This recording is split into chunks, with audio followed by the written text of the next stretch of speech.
ஏன் sir CV ராமன்னு சொல்கிறோன்னு தெரிஞ்சுக்கலாமா? 1929ல் British கவர்மெண்ட்னால science ஃபீல்டில் எக்ஸ்ட்ராடினரியான கான்ட்ரிபியூஷன் கொடுத்ததுக்காக சிவி ராமன் அவர்கள் நைட்ஹுட் அப்படிங்கிற பட்டத்தை கிங் ஜார்ஜ் த ஃபிஃப்த்து கிட்டேருந்து ரிசீவ் பண்ணார். நைட்ஹுட் பட்டம் வாங்கினவங்க ஆண்களாக இருந்தால் அவங்க பேருக்கு முன்னாடி சர் அப்படிங்கிற ரெஸ்பெக்ட்ஃபுல் டைட்டிலையும், பெண்களாக இருந்தால் அவங்க பேருக்கு முன்னாடி டேம் அப்படிங்கிற ரெஸ்பெக்ட்ஃபுல் டைட்டிலையும் போட்டுக்கலாம்.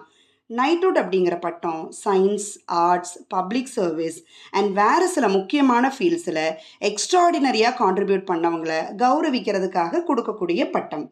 ஏபிஜே அப்துல் கலாம் ஐயா அண்ட் பில் கேட்ஸ் இவங்களும் நைட்ஹுட் பட்டம் வாங்கியிருக்காங்க. ஆனால் அவங்க பேருக்கு முன்னாடி சர் அப்படிங்கிற ரெஸ்பெக்ட்ஃபுல் டைட்டில் இல்லை.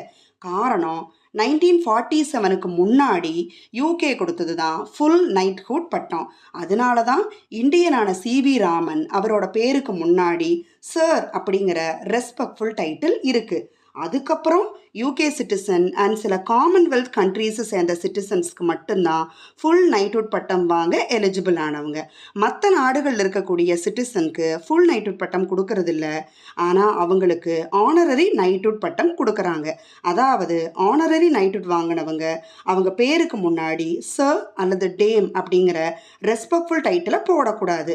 ஆனால் அவங்க பேருக்கு பின்னாடி கேபிஇ அப்படிங்கிற ரெஸ்பெக்ட்ஃபுல் டைட்டிலை போட்டுக்கலாம்.